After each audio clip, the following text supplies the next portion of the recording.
Oh, Lake Tyers. Oh yes, that was most important. It opened my eyes. In those years, they had shifted the Aboriginals from Healesville, and Father took us up there in the car with this friend of my mother's and us 4 kids, and we leave the car by the side of the mainland, and then you get on a little steamer which took us over to where they were at Lake Tyers on this piece of land. And there they all were, and it seemed strange to us that they should be isolated. Well, it did to me, like that, away from everybody. And then as I got older, I realised how strange it was. Not a very nice way, in my opinion, to have treated people and children like that. Isolate them away from society. And that worried me for many years like that. And it went on for years, this sort of business towards the Aborigines. And it seemed so unjust and very unfair. Tried to destroy them.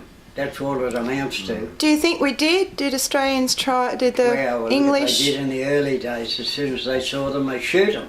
And many years later, as I grew up, I took a trip back, a nostalgic journey, and I went right up through the lakes area and around, and on the way back on my journey I picked up a young man as I came through Druin. I just had my dingo dog with me, and he was very quiet. He was an Aboriginal lad. I would say he would have been, or a youth. I suppose he would have been around about 18, something like that. And maybe have not, but he was a well-built lad and very quiet. And I stopped and wound a window down and said, "Would you care for a ride?" And he looked at me and he smiled and said yes. And I put him on board. And I didn't realise till years later, he did tell me his name, and it was our famous young Aboriginal boxer. Lionel Rose. Lionel. Yeah. He said Lionel. He was a good looking lad, and he was so just quiet, he never said much. And when I got down to Dandenong, he told me where he wanted to get out, and he got off there, and I went down Centre Dandenong Road back through to Cheltenham where I lived.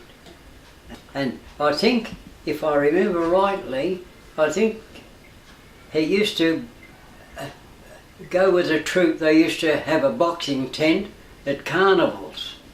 I think he used to box in a tent down at Mordialloc.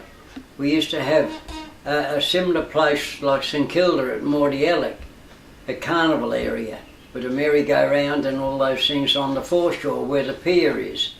And I'm sure Lionel was in a troupe that used to go on those boxing tours.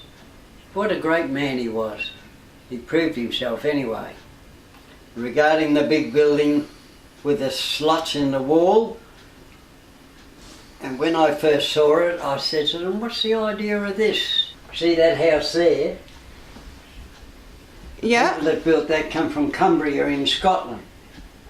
And the big bluestone building, that was all farmland, And the big bluestone building they built would have been for the coaches and horses and one thing and the other. It was a huge building. It's still there up in Metcalfe on the way out of Kyneton, and I passed a remark about the slots in the wall, and they said, well, that was there because of they were able to control the Aborigines that come prowling around. How did they control them? Well, they'd fire the guns.